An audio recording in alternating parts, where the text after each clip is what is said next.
Okay, so I'm gonna cut the OSB into forms for the cement, and then I think I'll try to get the forms in tonight.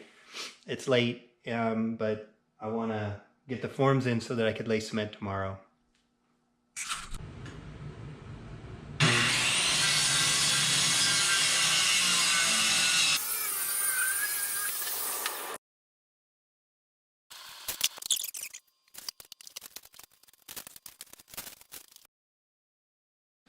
Okay, I've cut all the wood, and now I'm gonna load it onto the trailer.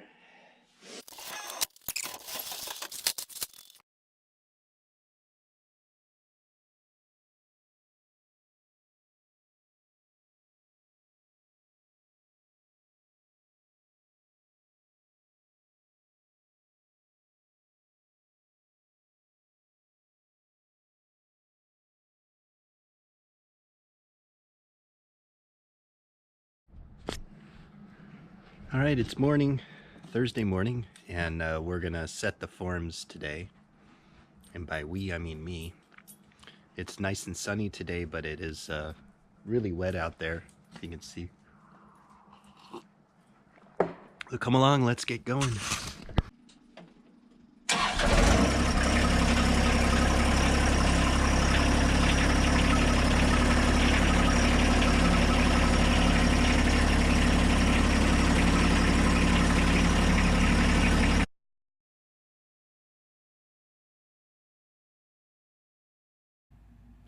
So I don't have a lot of experience building forms, and one mistake I made was to use OSB, which is just too pliable. And so what I ended up doing is using a lot of my scrap lumber to shore up the OSB so that it wouldn't bend as much. Actually, it doesn't bend at all now because I've got all that lumber in there. If I had to do this over again, I would have used 2x12. I could have finished the forms probably in a day or two, and I think I would have been happier with the outcome. But as it stands right now, they're pretty solid. They're not moving, and I'm going to be okay with it.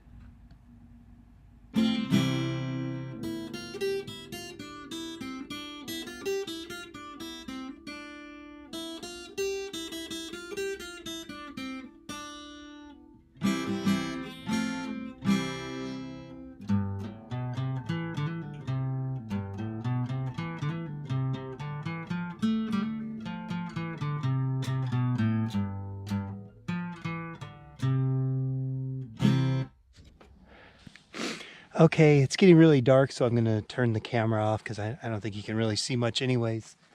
I've got almost 2 rows of the footing put in.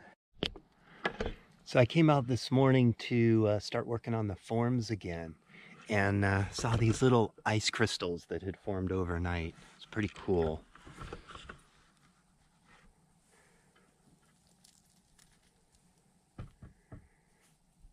That's how cold it is out here.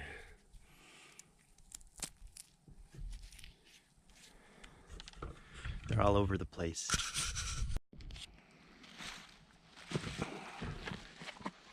So I'm about to get started on day 3 of the footing.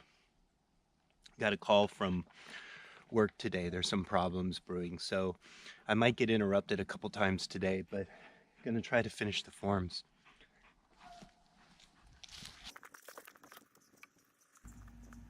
You'll notice that Bruce, my shepherd, keeps dropping a frisbee at my feet. He wants me to throw it.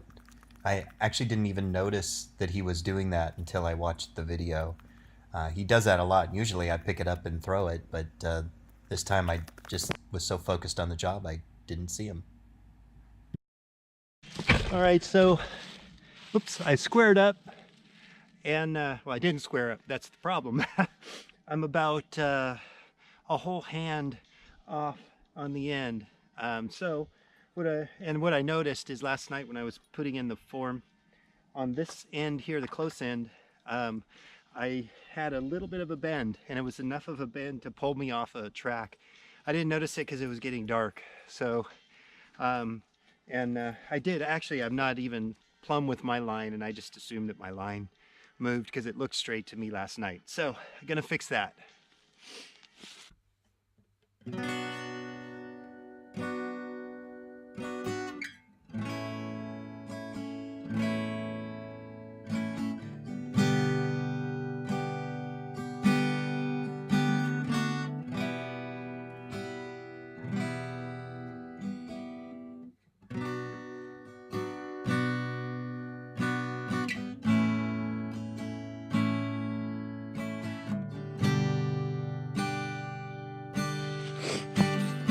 Okay, I've got all the forms in place, and now I just need to stabilize them so that they don't rock back and forth. So everything is squared off, all the measurements are good, and now I just gotta stabilize them so they don't move.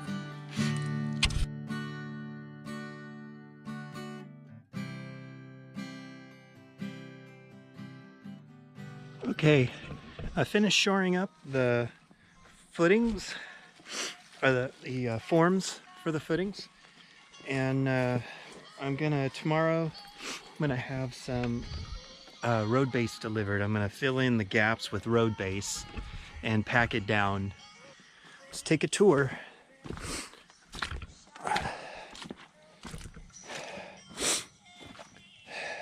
This is the high end of the construction lot, but it is the lower end of the farm, so I won't be using as much concrete in here because I've got it up against a hill, and then I'm going to be putting cinder block up there to make a retaining wall. Grace Vanderwall plant. Thank you, Grace. Yeah, this sucker doesn't move. It's in there pretty solid. See, it's got these huge gaps that I'll fill in with road base.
I added a layer of road base to the pad because every morning when I was coming out, there was just so much water seeping up through the ground that it would end up being a muddy mess by the time I was through.